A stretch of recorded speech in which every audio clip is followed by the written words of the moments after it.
Assalamu alaikum wa rahmatullahi wa barakatuhu.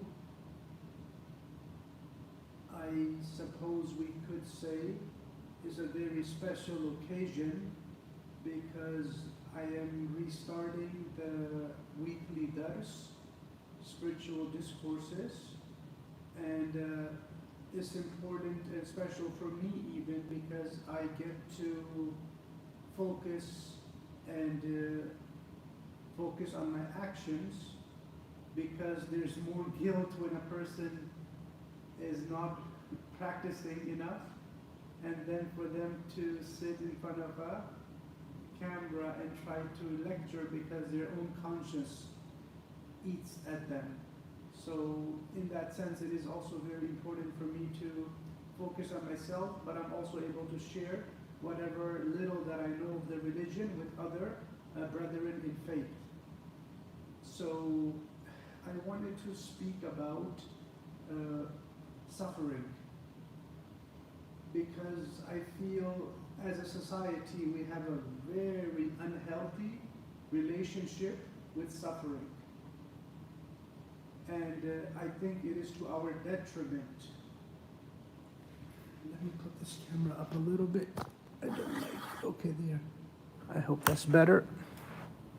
Yeah, there. So, you know that famous line in books and movies, and they lived happily ever after? That is the line that dooms most of us, because we feel like in life there's supposed to be a little bit of suffering, and then things are supposed to get really better, and that is the default. Extreme happiness and perfection in situations. And that is far from truth and from reality for most people. Because let's just say a person's personal life is doing well, they got a job, they got a spouse, they got healthy children, but as they reach that pinnacle of their life, they realize their parents are getting older and reaching sicknesses and perhaps even death. So is that happily ever after? No, that's suffering. And they're going to see their parents go get worse and weaker until they pass away.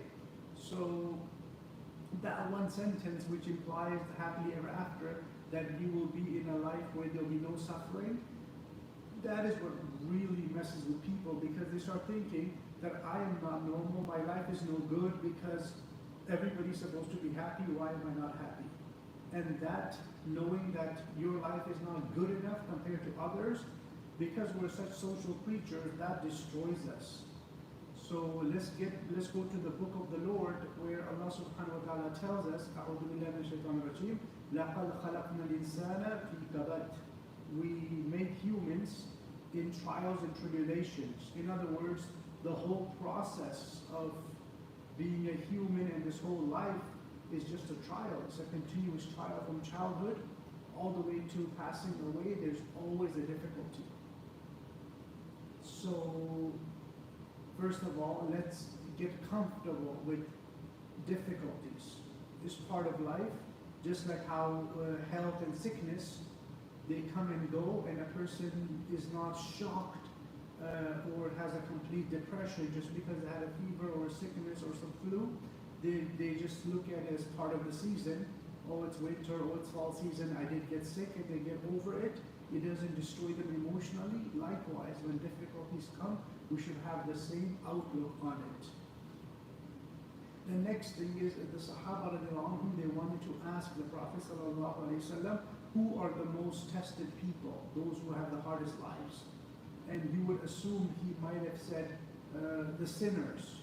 But he said the opposite. He said the prophets have the hardest lives, and those who are like them in lifestyles.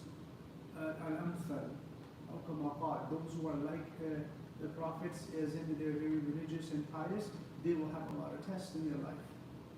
And the Quran tells us the three types of tests: either anfuth in life, meaning people around you, life will be lost, or thamarat, less to consume, or less in wealth, financial tests.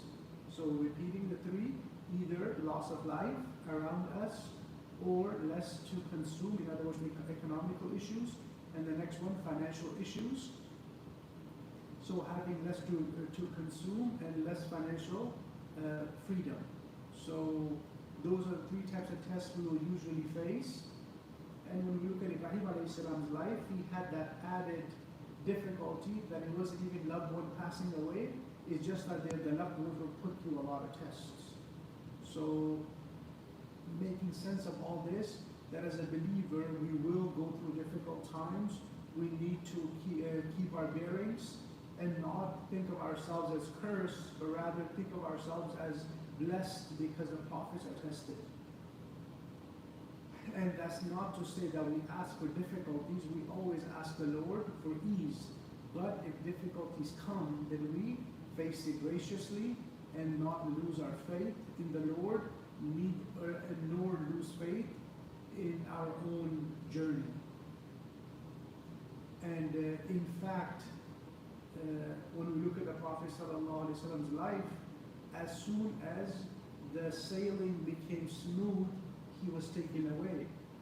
إِذَا جَاءَ نَصْرُ اللَّهِ وَالْفَتْحُ, when the help of Allah comes and the victory comes, he wasn't even able to enjoy it. He was told right away, فَسَبِّحْ بِحَمْدِ رَبِّكَ, praise your Lord and seek tawbah and you'll be returning. إِنَّهُ كَانَ تَوَّابًا, really the Lord is oft forgiving. But the Sahabi Abu Bakr right away he knew that's a sign that the Prophet ﷺ is going to be going back to the Lord. Although the common Sahabi thought it was just a sign of good times to come, and Abu Bakr picked up on the subtle sign that no, as soon as the Lord is asking the Prophet ﷺ to increase his spirituality and the job is done, it's time to come back. There's no time to enjoy. So lastly, if you are feeling like the way your life is set up, all you ever do is work hard and have some earnings and they go towards family, loved ones, and the elders and poor people around you here or back home somewhere, and your money just ends up going to a lot of people, you don't get to enjoy your wealth, then that is completely fine, because that's a sign that the Lord is using you to get sustenance to other people. In fact, you should be proud and grateful to the Lord and say, thank you, my Lord, for making me the means of other people getting the rizq. And inshallah, next week we will continue and think about the cross-section between suffering and the Prophet ﷺ, and in his personal life, how much suffering he has. May Allah give us the thing to understand, may Allah keep us in his mercy and guidance. Assalamu alaikum wa rahmatullahi wa barakatuh.